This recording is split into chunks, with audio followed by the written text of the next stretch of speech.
हमारे पास राजस्थान की एक बहुत ही मशहूर लोक गाथा ढोला मारू से जुड़े कुछ दिलचस्प स्रोत हैं। हम्म। पहली नजर में तो ये एक प्रेम कहानी लगती है, लेकिन हमारी आज की पड़ताल का मकसद कुछ और है। और वो क्या है? हम ये समझने की कोशिश करेंगे कि कैसे लोकगीतों में छिपी ये कहानी असल में भारत के एक बहुत बड़े और मशहूर राजवंश की उत्पत्ति का एक तरह से दस्तावेज हो सकती है। ये बात तो बहुत दिलचस्प है, क्योंकि हम अक्सर लोक कथाओं को सिर्फ मनोरंजन या पुरानी कहानियां समझकर छोड़ देते हैं। सही बात है। लेकिन ढोला मारू की गाथा इस सोच को पूरी तरह बदल देती है। ये सिर्फ प्रेम, विरह और मिलन की कहानी नहीं है। तो फिर क्या है? ये इस बात का सबूत है कि कैसे एक भूला हुआ रिश्ता जब दोबारा जुड़ता है तो वो इतिहास की धारा बदल सकता है। अरे वाह! और इसका असर इतना गहरा है कि आज भी राजस्थान में ढोला शब्द पति के लिए इस्तेमाल होता है और किसी खूबसूरत जोड़े को ढोला मारू कह दिया जाता है। तो मतलब ये कहानी आज भी लोगों की जुबान पर जिंदा है। बिल्कुल। तो चलिए इस कहानी के किरदारों से शुरू करते हैं। नायक हैं ढोला, जिनका असली नाम था साल्हा कुमार, और वो नरवर के राजा नल के बेटे थे। और नायिता हैं मारवणी, जिन्हें मारू भी कहते हैं, जो पुंगल के राजा पिंगल की बेटी थी। तो इनकी शादी के पीछे क्या कहानी थी? देखिए, उस दौर में राजघरानों में रिश्ते अक्सर राजनीतिक वजहों से तय होते थे। अच्छा।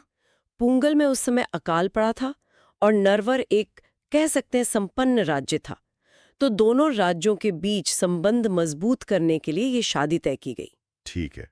लेकिन मजे की बात यह है कि जब ये शादी हुई, हाँ। तो ढोला सिर्फ 3 साल के थे। सिर्फ 3 साल? और मारवणी की उम्र क्या थी? मारवणी तो और भी छोटी थी। कितनी? सिर्फ 1.5 साल की। 1.5 साल। अरे, ये आज के समय में सोचना भी अजीब लगता है। बिल्कुल। लेकिन तब ये आम बात थी, और जाहिर है इतनी छोटी उम्र में शादी होने की वजह से मारवणी को कभी उनके ससुराल यानी नरवर भेजा ही नहीं गया। तो वो अपने पिता के घर पुंगल में ही बड़ी हुई। हाँ, वहीं पर। तो फिर तो ढोला को ये शादी याद भी नहीं रही होगी। 3 साल के बच्चे को क्या ही याद रहेगा? बिल्कुल भी नहीं। जैसे जैसे ढोला बड़े हुए, उनके लिए ये शादी बस एक भूली बिसरी धुंधली सी याद बन के रह गई। समय के साथ वो इसे पूरी तरह भूल गए। और यहीं से कहानी में असली उलझन शुरू होती है। कैसे? क्योंकि जब ढोला बड़े हुए तो उनकी एक और शादी हो गई, मालवणी से। अच्छा, तो ये दूसरा विवाह कहानी में एक नया मोड़ लाता है। क्या मालवणी को ढोला की पहली शादी के बारे में पता था? हाँ, उसे पता चल गया था, और उसे ये भी पता था कि मारवणी बहुत ज्यादा खूबसूरत है। अच्छा। बस यहीं से उसके मन में एक गहरा डर और कह सकते हैं कि ईर्ष्या पैदा हो गई। उसे लगा कि अगर मारवणी नरवर आ गई तो ढोला का सारा प्यार और ध्यान उसी पर चला जाएगा और रानी के तौर पर उसका रुतबा कम हो जाएगा। अच्छा, तो उसने क्या किया? जाहिर है मारवणी के घर वाले तो अपनी बेटी को ससुराल भेजना चाहते होंगे। बिल्कुल। राजा पिंगल ने कई बार अपनी बेटी को ले जाने के लिए नरवर संदेशवाहक भेजे। लेकिन मालवणी एक दीवार की तरह बीच में खड़ी हो गई। वो किसी भी संदेश को ढोला तक पहुंचने ही नहीं देती थी। रोक लेती थी वो। पर यह मामला सिर्फ खबर रोकने तक ही सीमित नहीं था। मतलब ये इससे भी ज्यादा गंभीर था। बहुत ज्यादा। ये कहानी का एक बहुत ही क्रूर पहलू है। क्या? मालवणी उन संदेशवाहकों को ढोला से मिलने से पहले ही मरवा डालती थी। क्या कह रही हैं? हाँ, उसने एक ऐसा जाल बिछा रखा था कि पुंगल से आने वाली कोई भी खबर नरवर के महल में घुसने से पहले ही दम तोड़ दे। वो किसी भी कीमत पर मारवणी का साया भी ढोला पर नहीं पड़ने देना चाहती थी। बिल्कुल। ये तो बहुत खतरनाक साजिश है। एक तरफ मालवणी ये सब कर रही थी और दूसरी तरफ पुंगल में मारवणी बड़ी हो रही थी, इन सब से बेखबर। हाँ। तो फिर मारवणी को अपने पति की याद कैसे आई? ये कहानी का सबसे काव्यात्मक हिस्सा है। जब मारवणी जवान हुई तो कहते हैं एक रात उन्होंने सपने में अपने पति ढोला को देखा। सपने में? हाँ, और बस वो सपना देखते ही उनके अंदर अपने पति से मिलने की एक तीव्र इच्छा, एक विरह की आग जाग उठी। अच्छा। उनका खाना पीना, सजना संवरना सब छूट गया।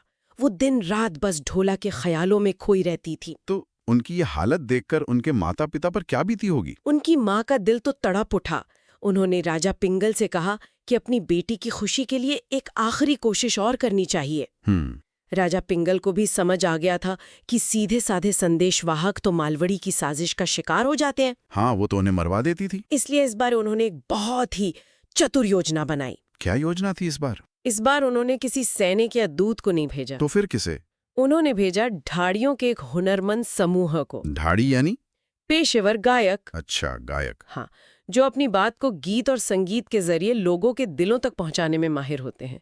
इसके पीछे सोच ये थी कि जो संदेश शब्दों से रोके जा रहे हैं, उन्हें संगीत की धुन बनाकर सीधा ढोला के दिल में उतारा जाए। बिल्कुल। संगीत को कोई दीवार नहीं रोक सकती। ये तो कमाल की तरकीब थी।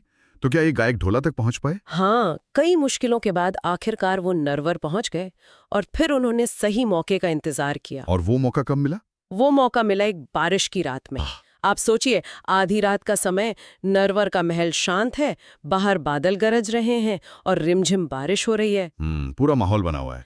ऐसे में उन गायकों ने ऊंची लेकिन दर्द भरी आवाज में मल्हार राग छेड़ दिया। मल्हार राग, जो खास बारिश के मौसम के लिए ही होता है। इसका ढोला पर क्या असर हुआ? तो वो जैसे हिप्नोटाइज हो गया। अच्छा। वो अपने बिस्तर से उठा और उस आवाज की तरफ खिंचता चला गया।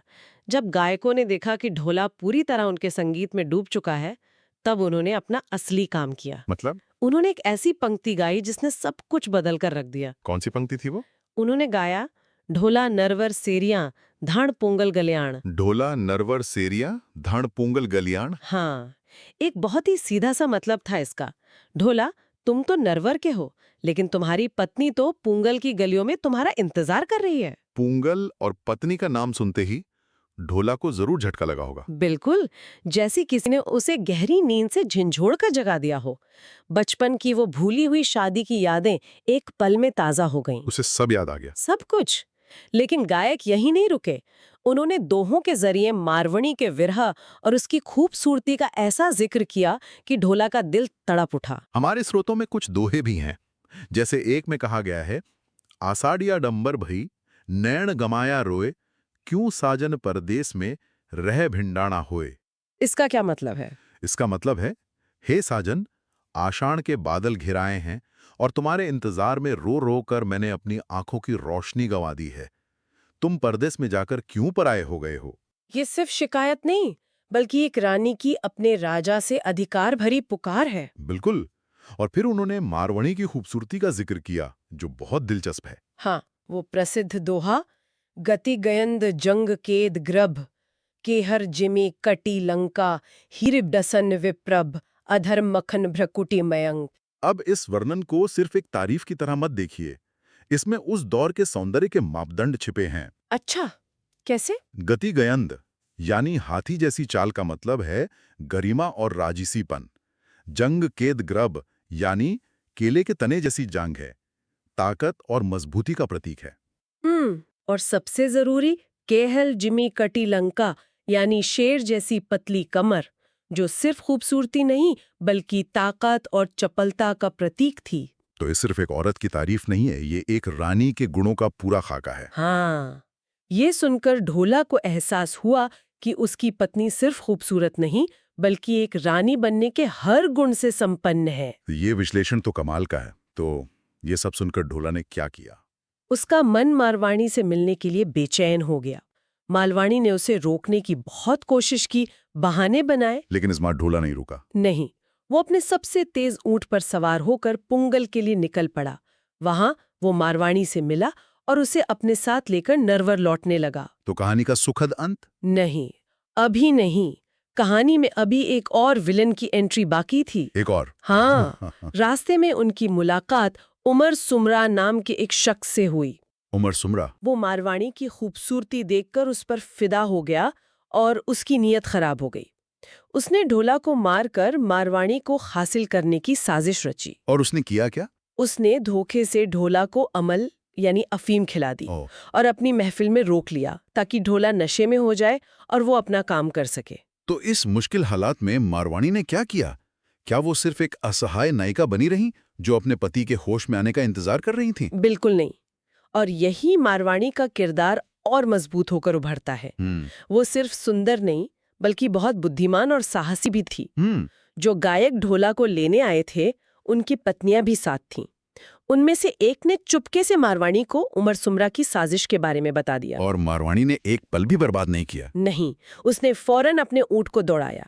जब नशे में धुत ढोला ने उसे रोकने की कोशिश की तो मारवाणी ने चिल्लाकर कहा, धोखा है, जल्दी ऊंट पर चढ़ो। अरे वाह। उसकी आवाज में इतनी मजबूती थी कि ढोला को भी खतरे का अंदाजा हो गया।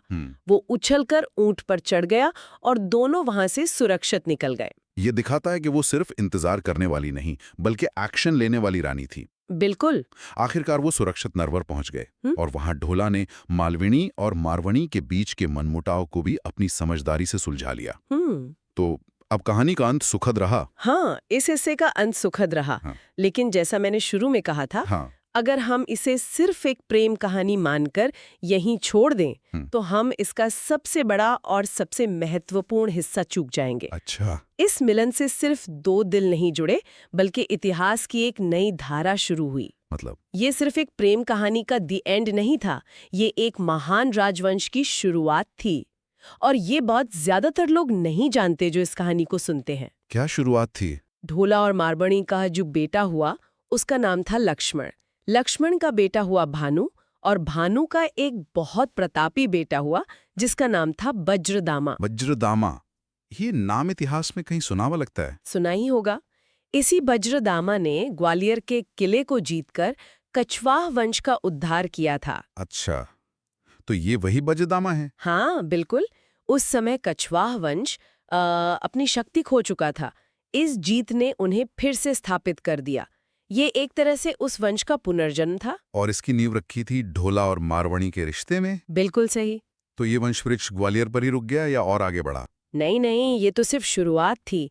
आगे चलकर इसी वंश में एक राजकुमार हुए, दुल्हे राय। दुल्हे राय? इन्होंने राजस्थान में आकर मीणा और बड़गुजरों को हराकर एक नए राज्य की नींव रखी जिसे हम आज आमेर के नाम से जानते हैं। आमेर, वही आमेर जो बाद में जयपुर बना और भारत की आजादी तक देश के सबसे शक्तिशाली रजवाड़ों में से एक रहा। जी हाँ, वही आमेर। कमाल है, मतलब जयपुर के राज परिवार की जड़ें इस लोक कथा से जाकर जुड़ती हैं।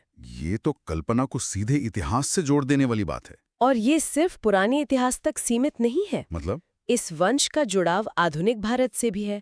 हमारे देश के पूर्व उपराष्ट्रपति स्वर्गीय भैरों सिंह शेखावत और पूर्व राष्ट्रपति श्रीमती प्रतिभा पाटिल अपने पति देवी सिंह शेखावत के माध्यम से इसी वंश से ताल्लुक रखते थे।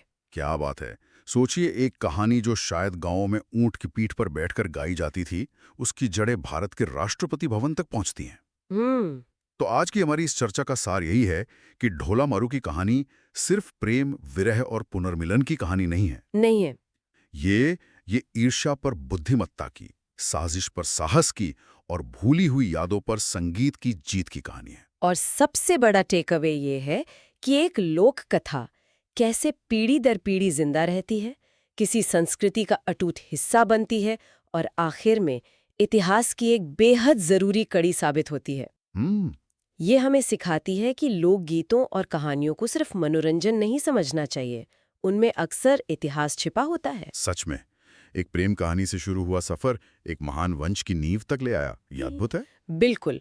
और ये हमारे लिए एक सोचने वाला सवाल भी छोड़ जाता है। क्या? कि हमारे देश के अलग अलग कोनों में, गांवों में न जाने ऐसी और कितनी लोक गाथाएं गाई जाती होंगी जिनके अंदर बड़े बड़े साम्राज्यों की स्थापना या इतिहास के अनसुने अध्याय दबे पड़े हैं। सही बात है। मतलब क्या हमारे लोकगीत सिर्फ गीत है, या फिर इतिहास की वो किताबें हैं जिन्हें पढ़ा नहीं बल्कि गाया जाता है।